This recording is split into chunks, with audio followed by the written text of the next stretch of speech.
The Fisherman and His Wife. There was once a fisherman who lived with his wife in a miserable little hovel close to the sea. He went to fish every day, and he fished and he fished. And at last, one day, as he was sitting looking deep down into the shining water, he felt something on his line. When he hauled it up, there was a big flounder on the end of the line. The flounder said to him, "Listen, fisherman, I beg you not to kill me. I am no common flounder. I am an enchanted prince. What good will it do you to kill me? I shan't be good to eat. Put me back into the water and leave me to swim about." "Ho, ho," said the fisherman. "You need not make so many words about it. I am quite ready to put back a flounder that can talk." And so saying, he put back the flounder into the shining water, and it sank down to the bottom, leaving a streak of blood behind it. Then the fisherman got up and went back to his wife in the hovel. "Husband," she said, "have you caught anything today?" "No," said the man. "All I caught was one flounder, and he said he was an enchanted prince, so I put him back into the water." "Did you not wish for anything then?" asked the good wife. "No," said the man. "What was there to wish for?" "Alas," said his wife, "isn't it bad enough always to live in this wretched hovel? You might at least have wished for a nice clean cottage. Go back and call him. Tell him I want a pretty cottage. He will surely give us that." "Alas," said the man, "what am I to go back there for?" "Well," said the woman, "it was you who caught him and let him go again. He will certainly do that for you. Be off now."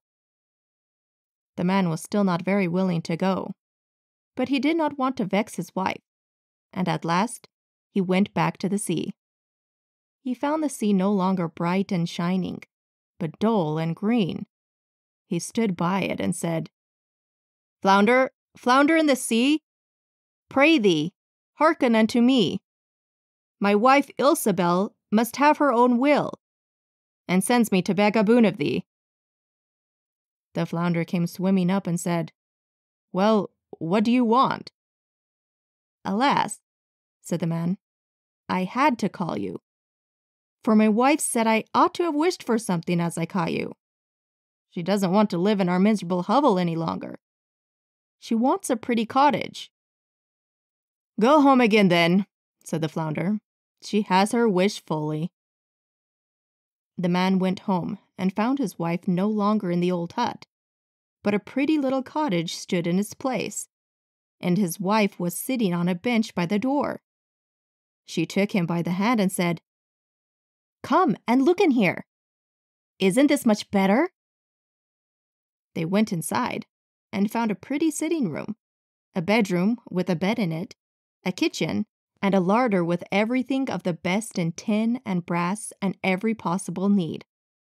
Outside, there was a little yard with chickens and ducks, and a little garden full of vegetables and fruit. "Look," said the woman, "is not this nice?"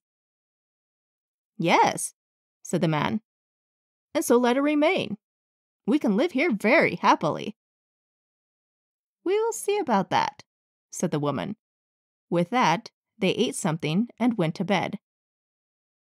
Everything went well for a week or more, and then the wife said, "Listen, husband, this cottage is too cramped, and the garden is too small. The flounder could have given us a bigger house. I want to live in a big stone castle.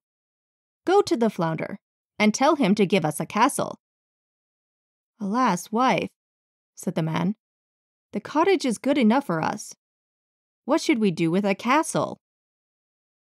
"Never mind," said his wife. "You just go to the flounder, and he will manage it." "No, wife," said the man. "The flounder gave us the cottage. I don't want to go back. As likely as not, he'll be angry." "Go all the same," said the woman. "He can do it easily enough, and willingly into the bargain. Just go." The man's heart was heavy, and he was very unwilling to go. He said to himself, "It's not right." But at last he went. He found the sea was no longer green. It was still calm, but dark violet and gray. He stood by it and said, "Flounder, flounder in the sea, pray thee, hearken unto me. My wife Ilsabel must have her own will, and sends me to beg a boon of thee." "Now what do you want?" said the flounder. "Alas," said the man, half scared, "my wife wants a big stone castle." "Go home again," said the flounder. "She is standing at the door of it." Then the man went away, thinking he would find no house. But when he got back, he found a great stone palace, and his wife was standing at the top of the steps waiting to go in. She took him by the hand and said, "Come in with me." With that, they went in, and found a great hall paved with marbled slabs, and numbers of servants and attendants who opened the great doors for them. The walls were hung with beautiful tapestries, and the rooms were furnished with golden chairs and tables, while rich carpets covered the floors, and crystal chandeliers hung from the ceilings. The tables groaned under every kind of delicate food and the most costly wines. Outside the house, there was a great courtyard, with stables for horses and cows, and many fine carriages. Beyond this, there was a great garden filled with the loveliest flowers and fine fruit trees. There was also a park half a mile long, and in it were stags and hinds and hares, and everything that one could wish for. "Now," said the woman, "is not this worth having?" "Oh, yes," said the man. "And so let it remain. We will live in this beautiful palace and be content." "We will think about that," said his wife, "and sleep upon it." With that, they went to bed. Next morning, the wife woke up first. Day was just dawning, and from her bed, she could see the beautiful country around her. Her husband was still asleep, but she pushed him with her elbow and said, "Husband, get up and peep out the window. See here. Now, could we not be king over all this land? Go to the flounder. We will be king." "Alas, wife," said the man, "why should we be king? I don't want to be king." "Ah," said his wife, "if you will not be king, I will. Go to the flounder. I will be king." "Alas, wife," said the man, "why do you want to be king? I don't want to ask the flounder." "Why not?" said the woman. "Go, you must. I insist I will be king." So the man went, but he was quite sad because his wife would be king. "It's not right," he said. "It's not right." When he reached the sea, he found it dark, gray, and rough, and evil-smelling. He stood there and said, "Flounder, flounder in the sea, pray thee, hearken unto me. My wife, Ilsabel, must have her own will, and sends me to beg a boon of thee." "Now what does she want?" said the flounder. "Alas," said the man, "she wants to be king now." "Go back. She is king already," said the flounder. So the man went back, and when he reached the palace, he found that it had grown much larger, and a great tower had been added with handsome decorations. There was a sentry at the door, and numbers of soldiers were playing drums and trumpets. As soon as he got inside the house, he found everything was marble and gold, and the hangings were of velvet with great golden tassels. The doors of the salon were thrown wide open, and he saw the whole court assembled. His wife was sitting on a lofty throne of gold and diamonds. She wore a golden crown and carried in one hand a scepter of pure gold. On each side of her stood her ladies in a long row, every one a head shorter than the next. He stood before her and said, Alas, wife, are you now king? Yes, she said. Now I am king. He stood looking at her for some time, and then he said, Ah, wife, it is a fine thing for you to be king. Now we will not wish to be anything more.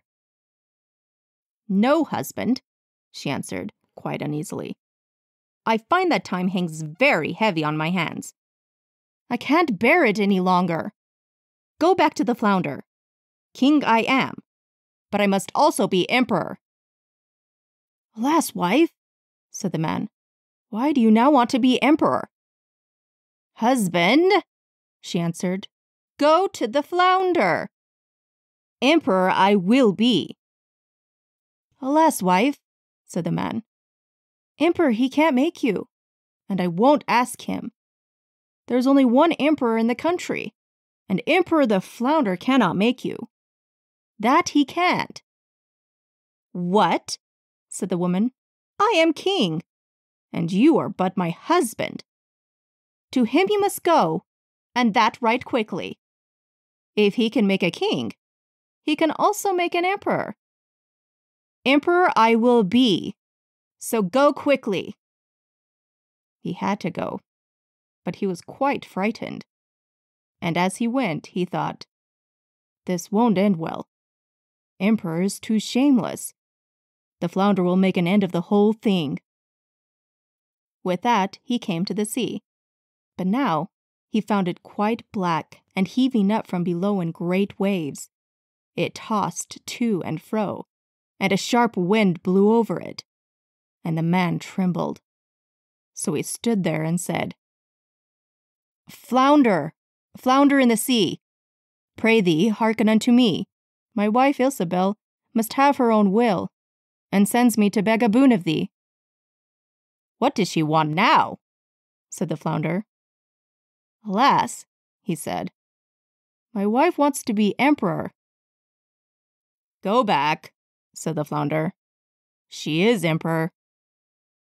So the man went back, and when he got to the door, he found that the whole palace was made of polished marble, with alabaster figures and golden decorations. Soldiers marched up and down before the doors, blowing their trumpets and beating their drums. Inside the palace, counts, barons, and dukes walked about as attendants, and they opened to him the doors, which were of pure gold. He went in and saw his wife sitting on a huge throne made of solid gold. It was at least 2 miles high. She had on her head a great golden crown set with diamonds 3 yards high. In one hand she held the scepter, and in the other the orb of empire. On each side of her stood the gentlemen at arms in 2 rows, each one a little smaller than the other, from giants 2 miles high down to the tiniest dwarf, no bigger than my little finger. She was surrounded by princes and dukes. Her husband stood still and said, Wife, are you now emperor? Yes, she said. Now I am emperor. Then he looked at her for some time and said, Alas, wife, how much better off are you for being emperor? Husband, she said, what are you standing there for? Now I am emperor, I mean to be pope. Go back to the flounder. Alas, wife, said the man, what won't you want next? Pope you cannot be. There is only one pope in Christendom. That's more than the flounder can do. Husband, she said, pope I will be. So go at once.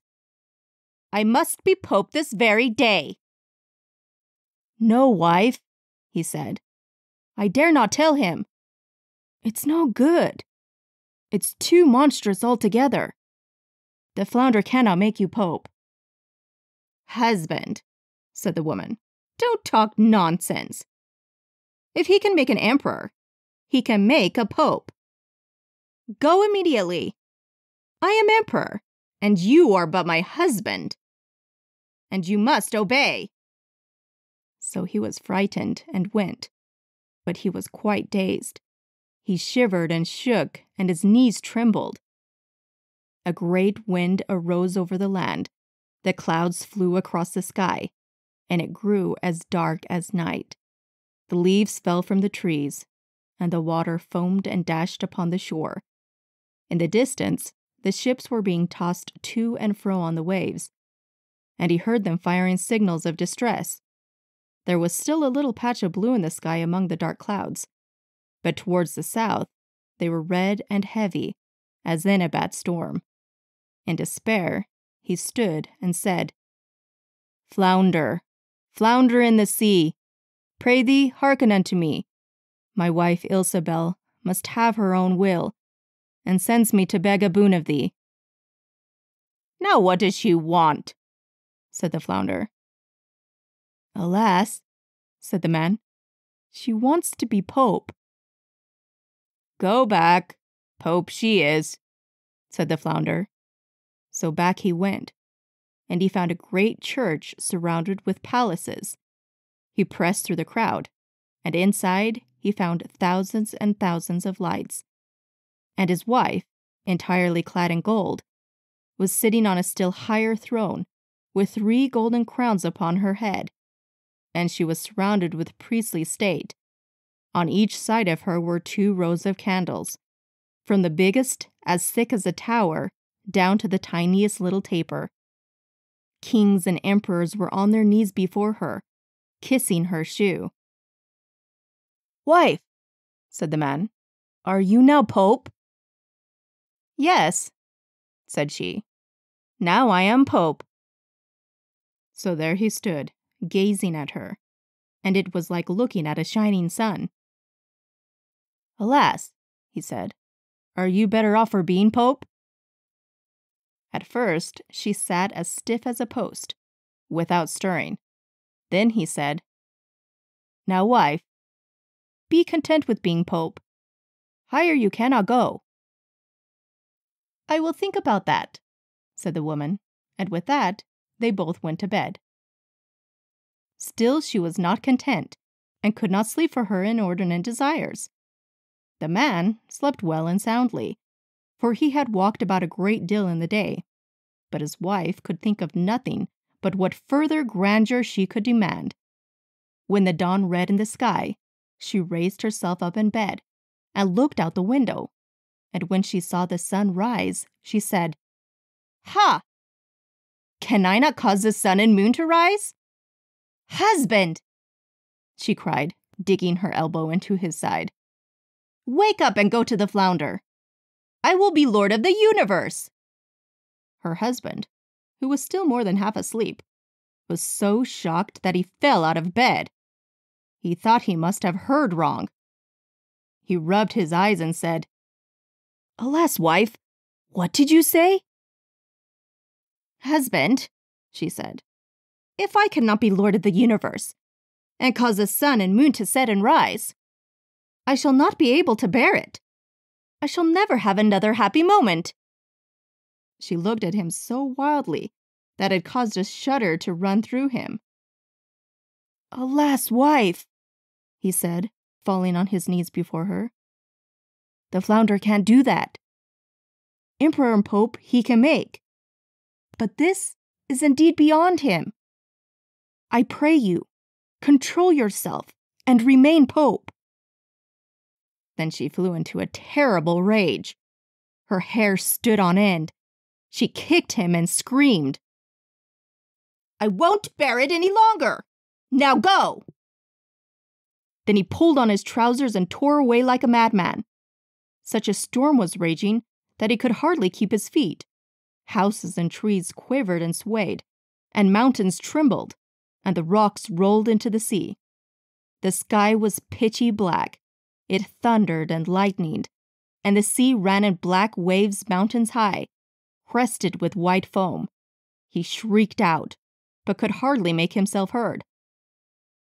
"Flounder! Flounder in the sea! Pray thee, hearken unto me.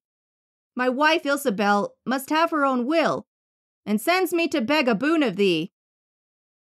"Now what does she want?" asked the flounder. "Alas," he said, She wants to be lord of the universe." "Now she must go back to her old hovel," said the flounder. "And there she is." So there they are, to this very day.